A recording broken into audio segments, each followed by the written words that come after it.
This channel does not promote any violent, harmful, or illegal activities. All content provided by this channel is meant for an educational purpose only. Police কেন তার টিকি খুঁজে পাচ্ছে না? কারণ যেভাবে তাকে সে যেভাবে সমাজ মাধ্যমে যেভাবে পোস্ট করছে বা যে ধরনের মন্তব্য করছে, তাতে কোথাও এই যে গুলশান কলোনি যে এলাকার ডেভেলপমেন্টের জন্য এলাকার মানুষজন বলছে যে অনেকটাই শান্ত হয়ে এসেছে, এলাকার অনেক ক্লিয়ার ডেভেলপমেন্ট হয়েছে, যেখানে আমার পাড়া আমার সমাধানের মতো এই প্রকল্প শুরু হয়েছে, সেই জায়গায় কেন এই এলাকাকে অশান্ত করার চেষ্টা চলছে? এবং সেটাই মূলত কিন্তু এখন প্রশ্ন সাধারণ মানুষের মনে। এবং সাধারণ মানুষ কিন্তু একটা কথা বলছে যে এই ধরনের মন্তব্য করা হয়েছে তাতে পুলিশের কড়া ব্যবস্থা নেওয়া উচিত।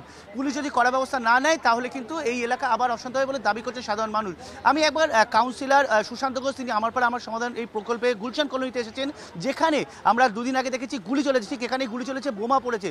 আমি সুশান্তদার কাছে চলে যাবো। সুশান্ত, এই যে ঘটনা আপনার এই এলাকায় অশান্ত করা বা এই এলাকায় যেখানে বসে যেখানে গুলিও চলেছে, বোমা পড়েছে, বারবার করে কেন গুলশান কলোনি কেন? না, এই মোড়টাকেই টার্গেট করে দুষ্কৃতীরা বারবার করে। ঘটনা ঘটলে দেখবেন এখানেই ঘটে, কারণ এখানে আমি বসি, আমার লোকজনরাও এখানে থাকে। কিন্তু যাই হোক, যেটা ঘটনা ঘটে গেছে, রাতের অন্ধকারে বাইরের থেকে বহিরাগত দুষ্কৃতীদের নিয়ে এসে ঘটনা ঘটিয়েছিল। কিন্তু গুলশানের মানুষ ঐক্যবদ্ধ, তারা ঠিক করে নিয়েছে, এখানে ইমাম সাহেবরা সব আছেন, তারা ঠিক করে নিয়েছে যে গুলশানে আর গুন্ডাগর্দি চলবে না। গুলশান যেরকম শান্ত ছিল আবার পুনরায় আগের জায়গায় ফিরে যাবে। আর ক্রিমিনালদের গুলশানে কোনো ঠাঁই নেই।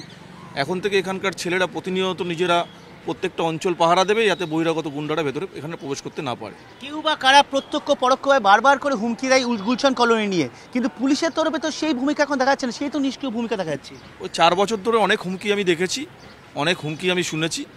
আমার এখানে যখন দাঁড়িয়েছিলাম ভোটে, আমি এই গরু মোড়ে দাঁড়িয়ে কথা বানিয়েছিলাম গুলশানকে আমি গুলশান বানাবো, এবং আমি সেই উদ্দেশ্যে এগিয়ে যাচ্ছি। আমি ডেভেলপমেন্টের কাজ করে মানুষকে সঙ্গে নিয়ে চলবো।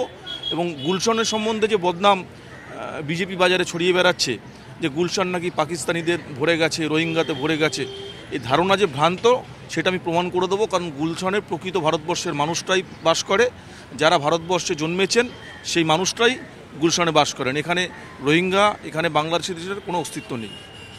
শেষ প্রশ্ন, যে এই যে আমাদের প্রকল্প যে সমাজের সব মানুষজন এসছেন, তারা তো গতকাল পর্যন্ত আতঙ্কে ছিলেন। আতঙ্ক তো থাকবেই, একটা যদি ইনসিডেন্ট ঘটে ওরকম দিনের বেলা, ভর সন্ধ্যাবেলা যদি ওরকম একটা ঘটনা ঘটে, সাধারণ মানুষ তো আতঙ্কে থাকবেই। কিন্তু সেটা কাটিয়ে ওটা গেছে। আমি সেদিনকেও এসেছিলাম রাত্রিবেলা এখানে, ওটা কিছু দুষ্কৃতী এসছিল, তারা যতটা না ঘটনা ঘটিয়েছে তার চেয়ে বেশি পালিয়ে যাওয়ার মানসিকতা ছিল। এদের নিয়ে আমি চিন্তা করছি না, মানুষ, গুলশানের মানুষ এদের বিরুদ্ধে রুখে দেবে এদেরকে।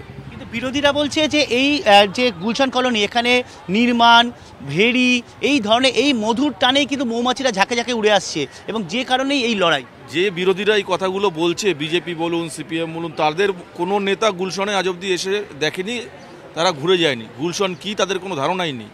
তারা একটা কল্পনার জগৎ তৈরি করে নিয়েছে গুলশানকে নিয়ে, যে রোহিঙ্গাদের বাস এখানে, পাকিস্তানিদের বাস এখানে। সেই কল্পনার জগতে থেকে তারা এই সমস্ত কথাবার্তাগুলো বলে যাচ্ছে। এখানে যারা বাস করে তারা এখানকার নাগরিক, যারা এখানে বাস করে তারা ভারতবাসী, তারা ভারতবর্ষে অন্যান্য রাজ্যে যেমন মুসলিমরা বাস করে, গুলশানে ঠিক একই রকমভাবে মুসলিমরা বাস করছে। আদৌ কি এখানে কোনো মধুয়া রয়েছে যে টানে এই এত লড়াই?